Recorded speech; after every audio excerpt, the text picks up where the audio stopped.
Hey there, welcome back to the channel, where every story has a heartbeat and every moment carries a message. Today's story is one of courage, dignity, and standing tall when the world tries to put you down. But before we dive in, I want to know, where in the world are you watching from? Drop your city or country in the comments below. And don't forget to hit that subscribe button so you never miss a story. We've got something truly powerful dropping tomorrow. Trust me, you won't want to miss it. A student was shamed for being poor. What happened next shocked the whole school. At Lincoln High School in Austin, Texas, the morning buzzed with energy. Students filled the hallways, lockers slammed shut, and laughter echoed through the air. But among the crowd of polished sneakers and designer backpacks, one figure stood out: Ethan Walker, a 16-year-old boy with weathered boots and calloused hands. While most of his classmates came from families of lawyers, tech entrepreneurs, and doctors, Ethan's roots were planted deep in the soil of rural Texas. He lived on a farm 20 miles outside the city, waking up at 5 a.m. every day to feed the cattle, check fences, and help his grandfather run their land. His mornings smelled of hay and fresh earth, not coffee or cologne. He rarely spoke unless spoken to, and when he did, his voice was soft but steady. That quietness often made him a target. Some students whispered behind his back, mocking the way he dressed or the dust on his jeans. But Ethan never complained. He carried himself with the quiet strength of someone who knew the value of hard work, not just in words, but in blisters and early mornings. This particular morning, his boots still damp with morning dew, Ethan walked into school more tired than usual. He had spent an extra hour before sunrise helping deliver a newborn calf, and the weight of that responsibility lingered in his limbs. As he entered his history class, he felt the eyes of his teacher, Miss Nancy Thornton, lock onto him. She never liked him, and she didn't hide it. Ethan could sense her disapproval in every cold glance and sarcastic remark. But he took his seat, opened his notebook, and tried to focus. He didn't come from privilege. He didn't have private tutors or weekends off. But what he did have was grit, the kind that doesn't show up on test scores or GPA sheets.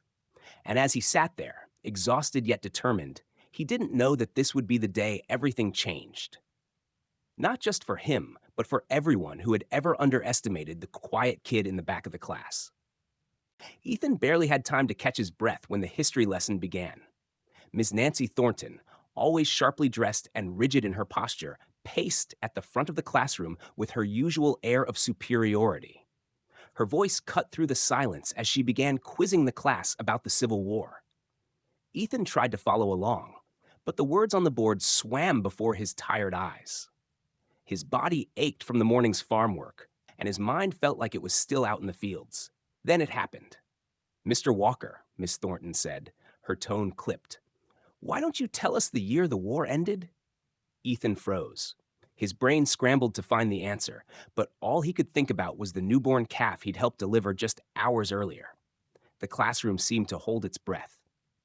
"Well," she pressed, crossing her arms, "if you spent more time studying and less time shoveling manure, maybe you'd know something." Laughter erupted across the room. Ethan's cheeks burned. He looked down, gripping the edge of his desk so tightly his knuckles turned white. "I honestly don't see the point in wasting time on students who clearly aren't cut out for academics," she added, her voice dripping with disdain.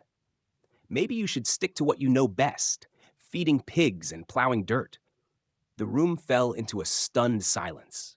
Even the students who had laughed earlier shifted uncomfortably in their seats. No one expected her to go that far. Ethan slowly stood. His heart pounded in his chest, but his voice was calm. "I may not be as book smart as everyone else here," he said, eyes fixed on hers, "but that doesn't mean I don't deserve respect." A few students looked up, surprised by the steel in his voice. Miss Thornton smirked. "Then prove it. Otherwise, leave my classroom."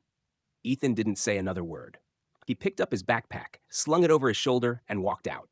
His boots echoed down the hallway, each step heavy with humiliation. He had never felt so small, so belittled, but deep down something else stirred. Not defeat, but defiance. He wasn't done. Not by a long shot. The next morning, the air at Lincoln High felt different. Rumors had already begun to spread. Something big was about to happen. Students gathered near windows, whispering and pointing toward the football field. Then the sound hit. a deep, rhythmic thump that grew louder with each passing second. It wasn't just gossip anymore. Something was coming. A sleek black helicopter appeared over the trees, slicing through the sky like a blade. It hovered above the field for a moment before slowly descending, sending a gust of wind that whipped hair, papers, and whispers into the air.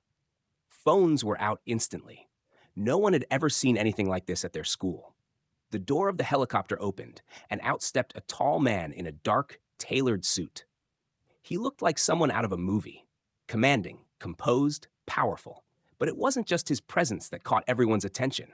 It was his name, William Walker, Ethan's grandfather, the billionaire behind Walker Farms, Inc., a man whose name was on sustainable agriculture projects, food innovation conferences, and even the very science lab inside Lincoln High. Most students knew his face from news interviews or magazine covers. Now he was walking across their school's football field, and right behind him was Ethan. Gone was the tired farm boy from yesterday. Ethan walked with purpose, his back straight, his eyes clear.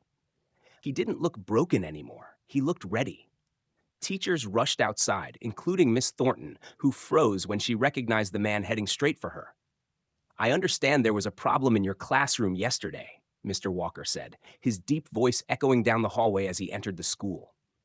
Miss Thornton blinked, clearly thrown off. "Mr. Walker, I assure you, I treat all my students the same." "Is that so?" He cut in smoothly, pulling a folded check from his jacket. "Because this school receives generous funding from the Walker Foundation, I built the lab you teach in. I sponsor the very history program you run. Yet you saw fit to humiliate my grandson because he works the land." Her face paled. "And while you look down on the dirt under his nails, remember, that dirt feeds this country." The silence that followed was deafening. The tension in the hallway was so thick you could hear a pin drop. Students and teachers stood frozen, eyes darting between Mr. Walker and Miss Thornton. No one dared interrupt. The woman who once commanded every classroom with confidence now looked like a shadow of herself, her usual poise unraveling beneath the weight of the confrontation. Mr. Walker took a step closer, his tone calm but razor sharp. "I didn't raise my grandson to expect special treatment. I raised him to work hard, to keep his head down, and to earn every ounce of respect. And yet, here we are. You belittled him not for a lack of effort, but for where he comes from." Miss Thornton opened her mouth to speak, but no words came out. She looked down, suddenly aware of how many eyes were watching. She had spent years teaching about injustice and inequality, yet here she was, embodying everything she claimed to stand against. Ethan stepped forward then. He had been quiet this whole time, standing just behind his grandfather. But now, he faced the very teacher who'd humiliated him. His voice was steady, not angry, just honest. "I'm not asking for special treatment," he said. "I just want to be treated like everyone else, with respect." Miss Thornton finally met his eyes. For once, there was no sarcasm, no judgment, only shame. She nodded slowly, her voice almost a whisper. "I understand. I'm sorry, Ethan." The apology hung in the air, fragile and unexpected. A few students began nodding, murmuring in agreement. Others looked at Ethan with something new in their eyes. Not pity, but admiration. Mr. Walker gave a small, satisfied smile. "Good, because respect isn't earned through wealth or titles. It's earned through character. And my grandson has plenty of that." The crowd slowly began to clap, not the awkward kind, but the kind that grows with meaning. It spread through the hallway until the whole place echoed with applause. Ethan didn't smile. He just nodded once and stepped back, calm and composed. He hadn't needed a helicopter or a billionaire grandfather to defend him. What truly changed everything was the moment he stood up and refused to stay silent. From the moment the applause faded, Ethan Walker felt something he hadn't felt in a long time: peace. It wasn't the kind that came from praise or attention, but the kind that settles deep in your bones when you know you did the right thing. As he walked through the hallways of Lincoln High the next day, he didn't walk with arrogance or pride. He walked with quiet confidence, the kind you earn through fire. Students who once laughed at his worn boots now looked at him with something closer to respect. Some offered a nod, others a quiet hey as he passed. Even those who had joined in the laughter during Miss Thornton's remarks now seemed unsure, guilty even. And Ethan? He didn't hold a grudge. He didn't need to, because what had changed wasn't just how people saw him, it was how he saw himself. Miss Thornton kept her distance, but something in her demeanor shifted. She called on students she once ignored. Her tone softened, the sarcasm faded, and for the first time, she paused before judging. Ethan returned to his routine like nothing had happened. Up before dawn, boots on, helping his grandfather with the chores that had shaped his character. The dirt under his fingernails, the early morning chill, the rhythm of life on the farm. None of that changed. And that's what made his story powerful. He didn't let the moment define him. He let it reveal him. Later that week, as the sun dipped low over the pasture, Ethan and his grandfather sat on the porch, the day's work behind them. "You made me proud," William said, not looking at him but straight ahead. "Not because of the name you carry, but because of the way you carry yourself." Ethan nodded, his gaze on the horizon. "I didn't do it for them," he said. "I just didn't want to be silent anymore." And he wasn't. Not that day. Not ever again. In a world that often mistakes wealth for worth, Ethan reminded everyone at Lincoln High that real dignity comes from within.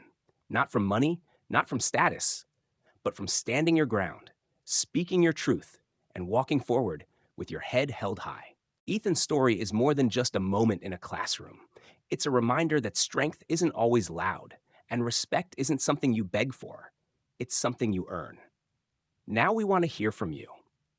Have you ever been judged unfairly because of where you come from, what you wear, or how you speak? Maybe you've experienced a moment when someone underestimated you. Or maybe you were the person who had to rethink your own assumptions about someone else. Share your thoughts in the comments below. Your story, your voice, your experience, it matters. Whether you're a student, a parent, a teacher, or someone just scrolling through, we believe there's power in speaking up. Let's turn this comment section into a space where people feel seen and supported.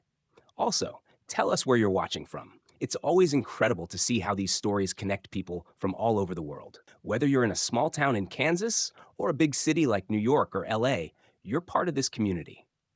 So go ahead, scroll down, drop a comment, and let's keep this conversation going. And don't forget to subscribe. The next story drops tomorrow.